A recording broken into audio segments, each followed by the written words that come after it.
camarades de la diaspora congolaise, vous qui avez choisi de rejoindre la révolution afin de défendre la nation contre la dictature, le tribalisme de M. Tshilombo, de protéger la Constitution et de promouvoir la bonne gouvernance, la cohésion nationale ainsi que le vivre ensemble. Vous qui êtes aujourd'hui réunis pour une cause juste et noble, et vous tous qui, de partout à travers le monde, travaillez jour et nuit pour le changement. Avant toute chose, veuillez recevoir nos salutations les plus cordiales et les plus sincères au nom de la coordination politique de l'Alliance Fleuve Congo, que je dirige avec mes collègues Bertrand Bissimois et Freddy Kaniki.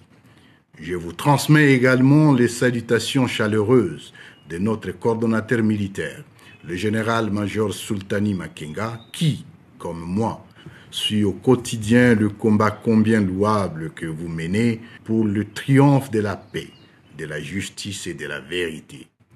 Vous qui venez de la Belgique, de la France, de la Hollande, de l'Angleterre, des États-Unis, du Canada, de l'Afrique et autres régions du monde, soyez fiers d'appartenir à la grande famille des révolutionnaires qui apportent le changement holistique en République démocratique du Congo.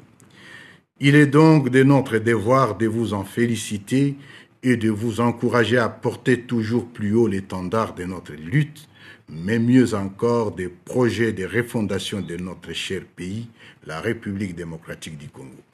Comme vous pouvez bien le constater, cette libération partie de Bunagana nous a menés à ce jour jusqu'à Goma et à Bukavu par la volonté de Dieu et des millions de Congolais qui croient en cette cause et qui nous appellent et nous réclament désormais dans tous les pays.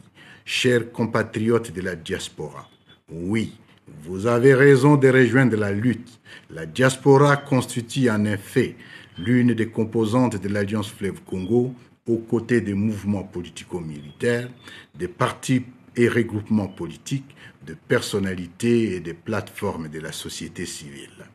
L'apport de la diaspora est significatif dans la vie économique et sociale du pays aujourd'hui rongé par la misère.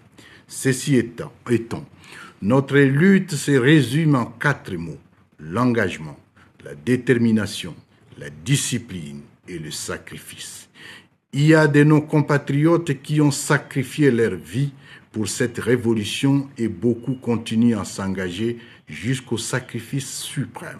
Pour les honorer, il est impérieux que chacun de vous s'approprie ces combats et devienne ambassadeur de l'AFC dans sa famille, son quartier et sa ville, parce que notre révolution constitutionnelle mérite ses inscriptions dans la rubrique bravoure de l'histoire de notre beau pays. C'est ici pour moi l'occasion de lancer un appel à toute la diaspora. J'ai bien dit toute la diaspora, parce qu'avec notre révolution, la diaspora ne sera pas sélective. Elle ne sera ni un groupe d'amis, ni un groupe d'opportunistes. Bien au contraire, nous ouvrons les portes sans distinction aucune aux meilleurs d'entre vous selon vos domaines d'expertise.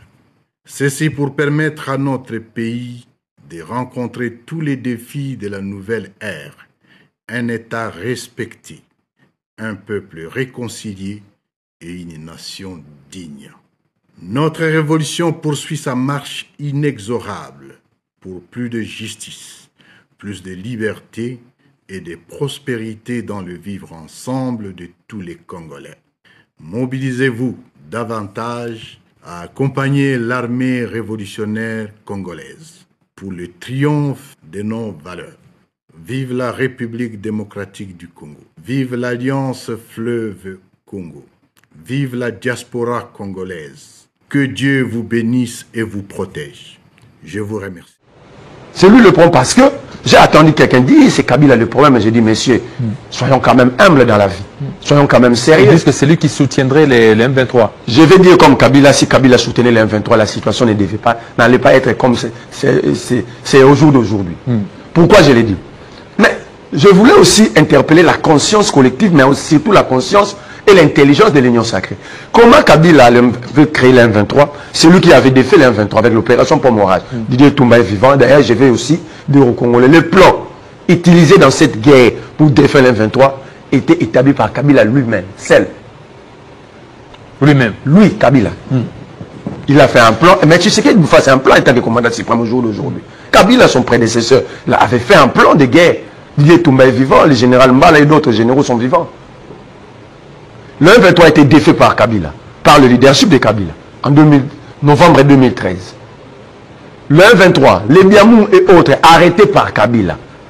Si Kabila était le M23, il n'allait pas laisser ces Biamou à la prison d'Indolo. Sinon, il allait avoir peur que Tshisekedi puisse les utiliser contre lui. Parce qu'à un certain moment politique, les alliés se font et se défait. Alors, Kabila n'allait pas laisser les Biamou en prison. Mais pourquoi Kabila, qui a défait le M23, qui a arrêté les têtes pensantes? Parce que les Biamou, là, ils sont nombreux hein, qui ont été libérés. Mais justement, Kabila a défait le M23. C'est lui le M23, mais il a défait son propre mouvement, selon les raisonnements de l'Union sacrée. Kabila, le M23, il a arrêté toutes les têtes pensantes du M23. Mais celui qui n'est pas M23, il les a libérés. Il les a réussis à Kinshasa pendant 14 mois. Est-ce que nous sommes encore des hommes normaux? Est-ce que c'est difficile de comprendre que c'est Tshisekedi le problème?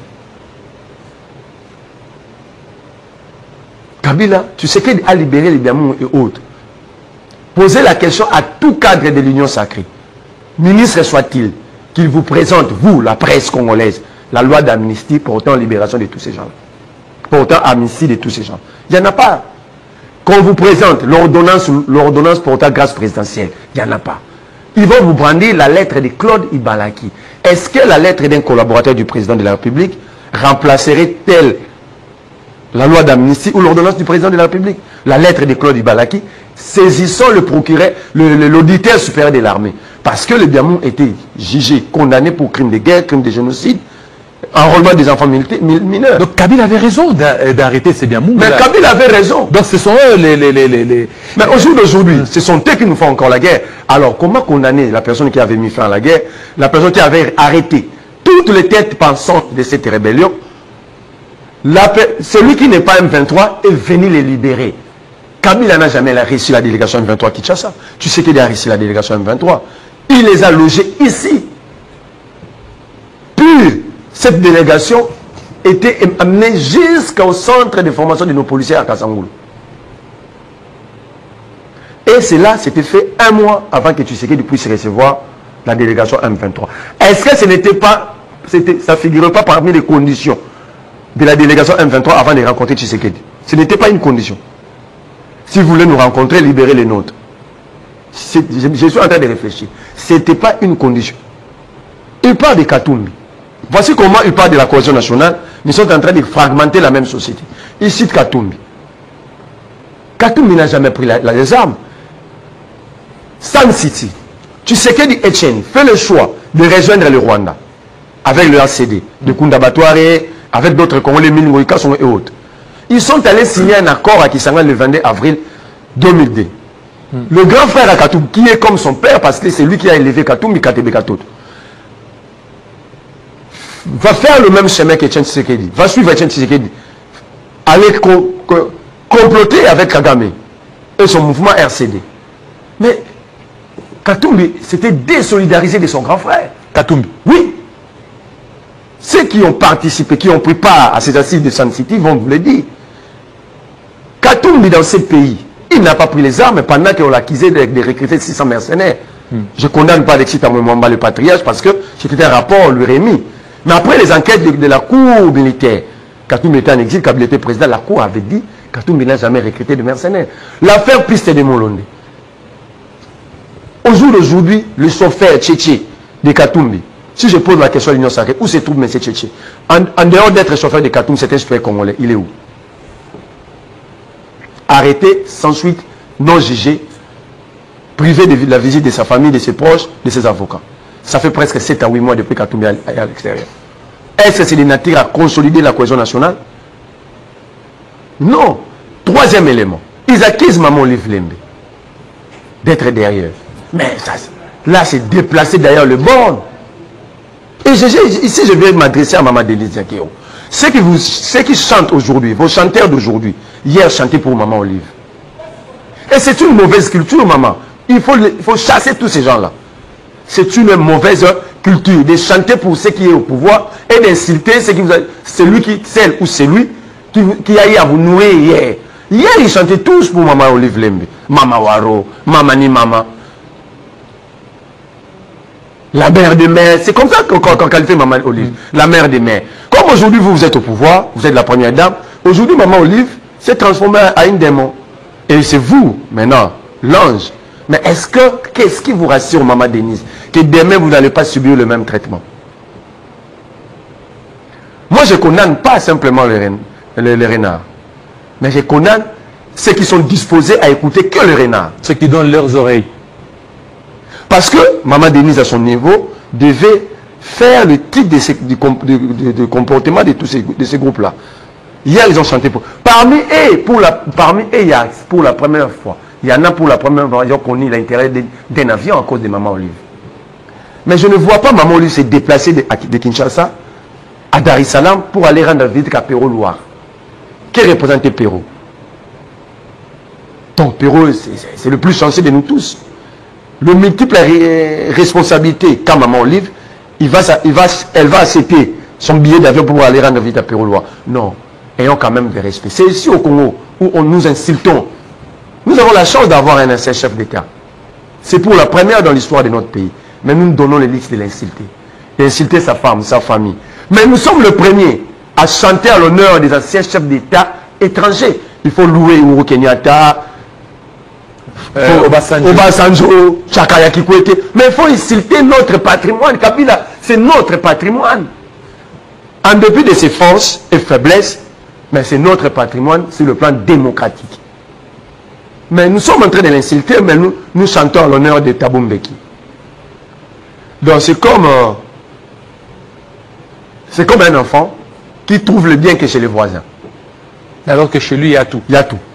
C'est un problème. Quatrième élément qui prouve que la société est fragmentée et ses consultations ne vont pas aboutir à quelque chose de bien. La parcelle dont ces consultations se déroulent, c'est la concession Rwanda. La concession Rwanda.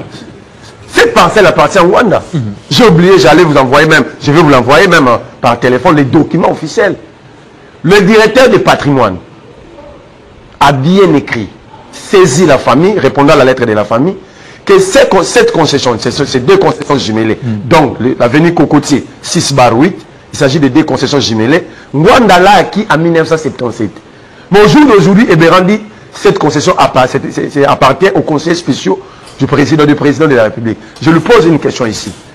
Il peut nous citer un seul conseiller spécial qui a eu à habiter cette concession. Parce que Rwanda a acheté ces deux concessions en 1977, alors que Rwanda était nommé conseiller spécial en 1993.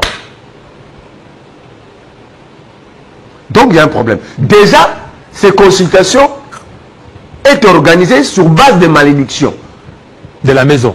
Oui, le lien est maudit. Vous ne pouvez pas traiter les affaires de l'État en utilisant un bien volé. Les documents existent, il y a un jugement. Mais l'État peut récupérer, prendre ça et puis utiliser la force. La loi, Rwanda avait des problèmes peut-être avec l'État, l'État peut le prendre. Mais si, non, l'État prend sur base d'un jugement. Au jour d'aujourd'hui, il y a un seul jugement remettant la sécession Rwanda dans leurs droits. Parce qu'il y avait quelqu'un qui occupait Masuku, qui occupait cette concession illégalement. La justice l'a condamné même à payer $5 000 à titre de dommages et intérêts. Alors, je pose encore une autre question à M. Ebéran. Est-ce que ce M. Masuku était aussi conseiller spécial? Donc, c'est pourquoi nous disons, Balamba Baliate, comme disent les Kinois, mais Bazwa Balen, Bakalinga na huile d'olive, Bacha Yango, Bayana Masango, Yeswa Bonga na fête à Kana, Balamba na paye du PPT, na Oyate na primatite, Baolama na Mapang na Biso. Celui qui peut si Bangwata bon appétit, c'est que nous sommes des fous. Non, mais non, il y a ceci, c'est que si vous refusez, si l'opposition, LGD, Ensemble, PPRD, SID, Piste pour l'émergence, Piste pour l'émergence ou le parti de Kabound refuse des consultations, ils peuvent prendre, ils ont dit qu'ils peuvent prendre même les simples militants. C'est-à-dire que vous êtes décidé, vous montrez votre carte, ils vous prennent et puis ils vous conduisent aux consultations. Ils ont tenté d'intimider Obemina pour les débaucher. L'homme serein, constant. Parce qu'il y a des gens qui sont constants dans leur vie. La constance, c'est aussi une qualité. C'est celle l'union sacrée qui n'arrive pas à comprendre que la constance fait partie de l'honneur et la dignité d'une personne. Ils ont tenté de débaucher de Binakou par des voies d'intimidation. D'ailleurs, la pratique n'est pas bonne. Vous ne pouvez pas débaucher un professeur d'université, un homme qui a géré au plus haut sommet de la République. Parce qu'être président de l'Assemblée nationale, c'est être la deuxième personne de la République. Alors vous tentez de les débaucher par voie d'intimidation judiciaire. Donc c'est ça la maladie dont souffre la justice. Alors maintenant, c'est que... Ils vont débaucher des militants. Mais Kabila avait débauché en 2016. Le dialogue Kojo, il y a eu des débauchages ici. Des Bruno Chibala, des Sami Badibanga. Il avait résolu quel problème? Au finish, nous avons eu un second dialogue sous la médiation des évêques catholiques. Ici, le rapport de force a été établi, le rassemblement, le pouvoir, plus les débauchés, mais l'opposition à l'époque avait gagné la guerre et nous avons eu ce second dialogue. Et nous allons l'obtenir. Nous allons l'obtenir parce que celui qui est en train de consulter, je l'ai dit tantôt ici, c'est lui le problème.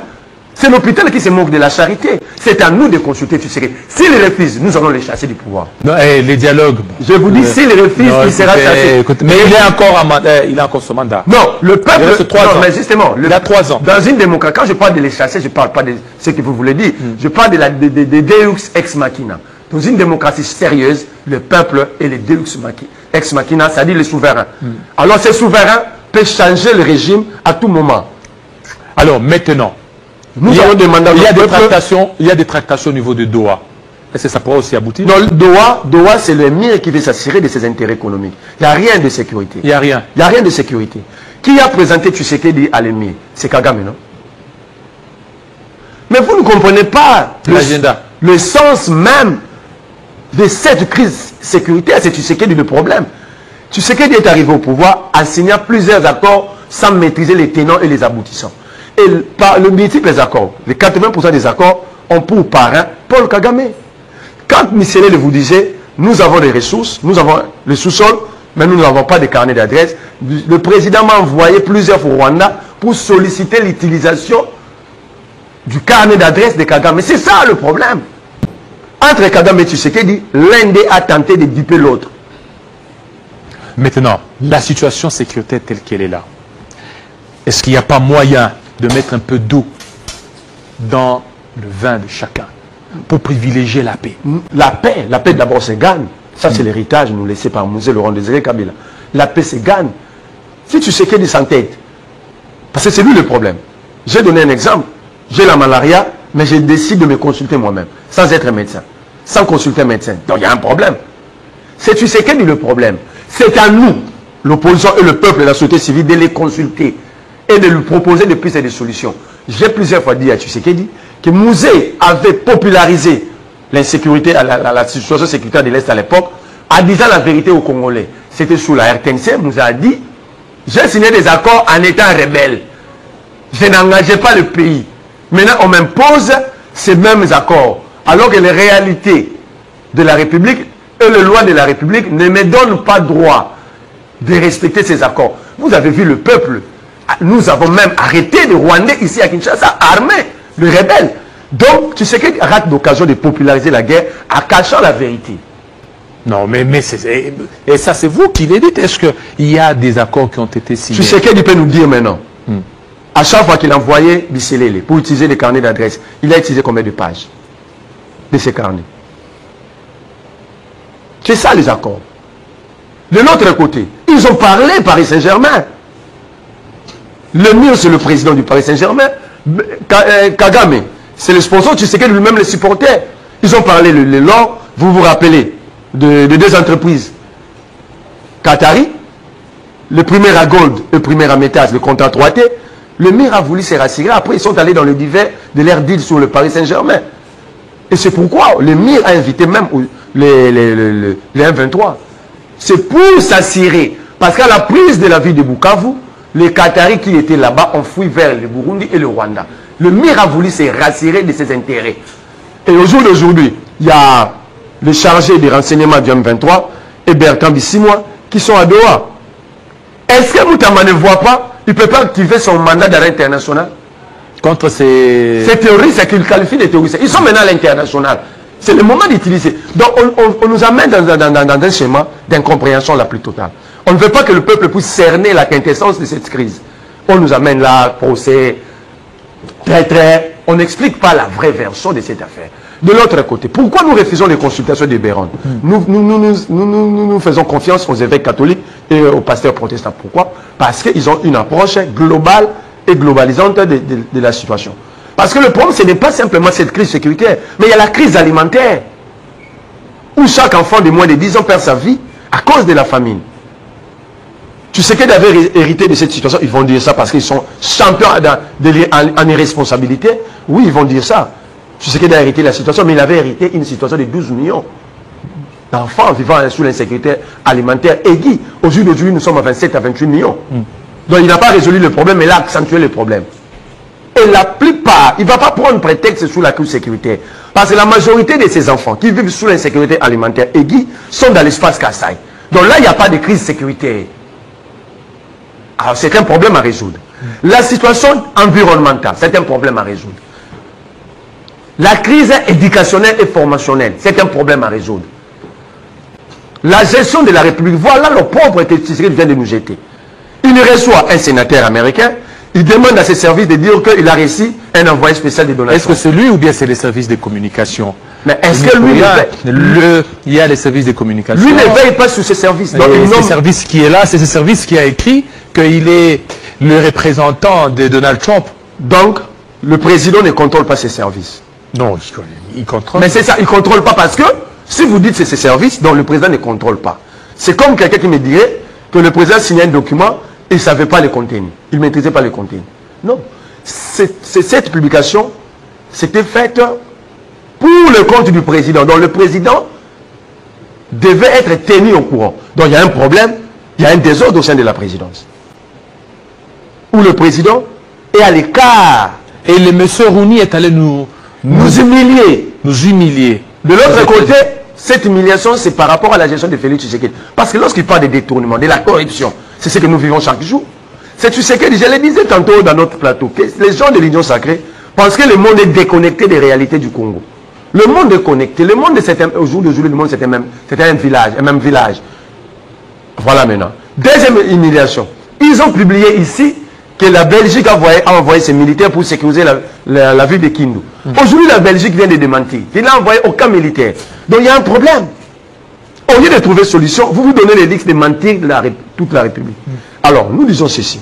Si tu sais qu'ils s'entêtent, nous allons les chasser du pouvoir. Non, mais nous allons les chasser. Il a encore... Non, il a 3 ans. Je disais tantôt ici que le pouvoir appartient au peuple. La souveraineté appartient au peuple. Moi, je n'aime pas l'État policier. Donc, ce que les gens font, ils le font au nom de Félix Tshisekedi, ils savent leur dire. Moi, je parle des Congolais. Nous allons les chasser pour avoir humilié toute la République, ou nous allons les traduire devant les cours et tribunaux pour haute trahison. Voilà. Alors, ça, c'est votre point de vue. Voilà, j'étais avec Merlin. Merci à Monsieur Junior Mambouni Mongaliko. Je salue la bravoure et la véracité de votre invité, le jeune Merlin Vouvou, que je considère comme une révélation de la jeunesse congolaise. Courage à lui. Voilà. Merci. Bon, Monsieur Merlin, vous êtes là. Vous voulez que les évêques puissent mener ces consultations. Mais en même temps, on a suivi des accusations sur lesquelles les évêques disent ce qu'ils sont en train de faire, c'est pour le président qui viendra après le président Tshisekedi. C'est que c'est eux qui sont des problèmes. Ce sont ces évêques qui sont des problématiques. Mon frère Jean-David, je ne veux pas réfléchir comme ce groupe de périphériques que vous appelez Abyssima Union Sacrée. Quand les évêques se projettent dans l'avenir, pour eux c'est un problème. Donc ça dit, l'Union Sacrée gère ces pays qui est dans le présent. Mais tu sais qu'il ne lui reste que 3 ans.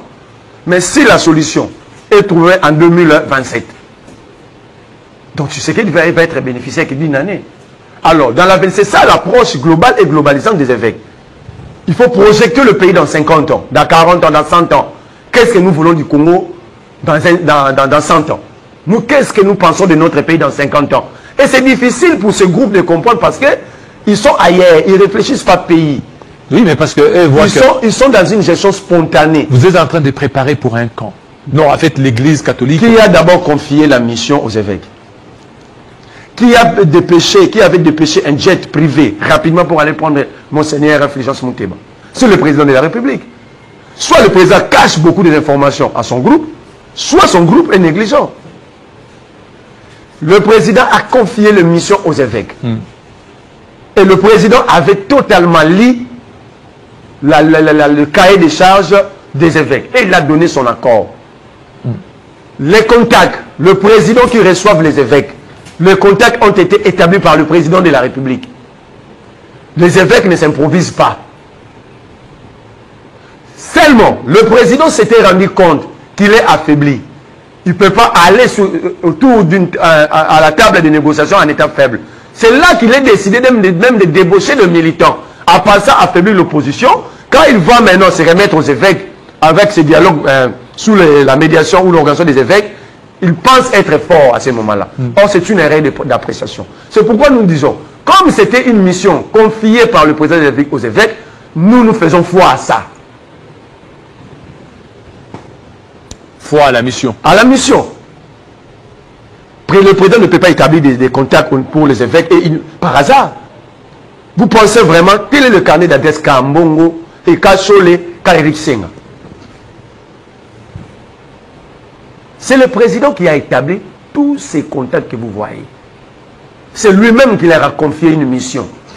Parce que les évêques, dans leur idée, c'était de parler avec la sous-région. En fait, lui, le président avait dit il est favorable à toute initiative pouvant amener la paix. Les évêques lui ont posé la question, est-ce que nous pouvons aussi rencontrer Kagame? Le président a dit oui, vous devez les rencontrer parce que c'est lui le problème.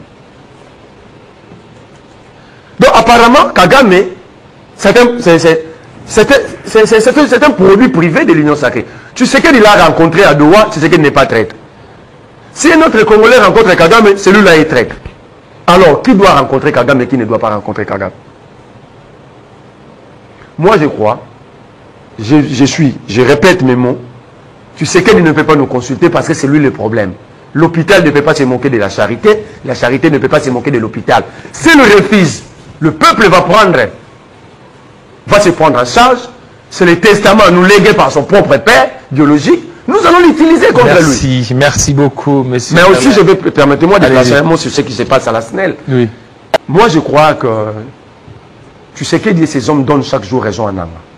Lorsque Nanga dit, nous sommes dans une révolution. Oui, il ne faut pas donner raison. Non, je ne dis pas moi. Je dis, tu sais que ces hommes. Il ne faut pas citer ces hommes. Non, non, non. Nanga, c'est un Congolais. Il ne faut pas le citer.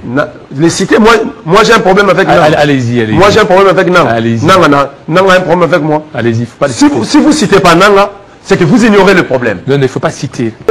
Comment vous allez à l'hôpital? Le médecin vous diagnostique. Oui. Il trouve que vous êtes frappé par la fièvre typhoïde. Vous dites au médecin de ne pas citer la fièvre typhoïde. Bon, allons-y. Vous avez parlé des ça veut dire chaque jour, la violation continue des textes de loi pousse les uns et les autres de prendre prétexte en prenant les armes. Par exemple, quand on a dit nous sommes dans une révolution conformément à l'article 64. Or, l'article 64 dit le peuple doit résister à tout individu ou groupe d'individus qui veut le diriger par force en violation de la loi. Comment un PCA de la SNEL peut sauter la COPIREP pour organiser un concours au sein de la SNEL? Il a organisé le concours. Les concours au niveau de la SNEL. Or, pour organiser les concours au niveau des DDK provinciales, il faut que les DG qui a la responsabilité de gérer ces différentes directions provinciales, d'exprimer besoin de recrutement. Alors le DG n'a jamais exprimé ses besoins, le PCA organise les concours. Le PCA, il organise sans que le DG Lucinde ne soit au courant. Le ministre ayant le portefeuille dans ses attributions, Jean-Lissé Boussa, s'est saisi de l'affaire, lui demanda des explications, il prend la correspondance d'un ministre, il jette par terre. Et j'apprends qu'il a présenté ses excuses au ministre. Non, monsieur le ministre, nous ne devons pas être dans un pays hospitalier où quelqu'un peut se permettre de violer les textes et juste demander pardon. Non, il doit être sanctionné. Mais quand même, il a organisé les tests. Il a organisé. Le ministre lui demande, son chef, son titulaire lui demande des explications sur cette violation de la loi de 2008, réforme apportée par Joseph Kabila. Au lieu de demander explication, pourquoi ne pas annuler ces tests? C'est ça. Le ministre voulait d'abord avoir les explications. C'était quoi la motivation? Qu'est-ce qui lui avait poussé d'organiser ces concours? Il a refusé de répondre et il s'est résolu de présenter ses excuses au ministre. Non. Sinon, nous tous, nous avons violé la loi et présenté des excuses. Ce n'est pas une république. La république ne marche pas comme ça. De l'autre côté, j'ai vu la lettre dans la même situation du ministre ayant la ressource hydraulique, les ressources hydrauliques et énergétiques dans ses attributions, félicitant le PCA, mais demandant en même temps au PCA d'harmoniser. Monsieur le ministre, il va harmoniser avec qui et comment? Parce qu'il s'agit d'une violation des lois.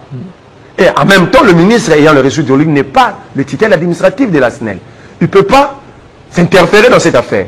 Cette affaire ne concerne que le ministre du portefeuille. Parce que c'est lui le titulaire administratif. La SNEL, c'est comme l'ONATRA. Le ministre du Transport et le ministre est le titulaire technique. Le titulaire administratif, c'est le ministre du portefeuille. Comment le ministre des ressources hydrauliques s'est interféré? Donc ici, nous sollicitons, nous demandons à Jean-Lucien Boussa d'annuler carrément ce concours parce que c'était organisé en violation de la loi. Ni la convention de la SNEL n'était respectée, ni les statuts de la SNEL, ni la loi de 2008. Alors, comment nous pouvons vivre dans un État où les lois sont constamment violées, mais on nous parle de la cohésion et du patriotisme. Le patriotisme, c'est d'abord respecter les règles. Les règles, c'est l'État, c'est la patrie, c'est la République. Voilà.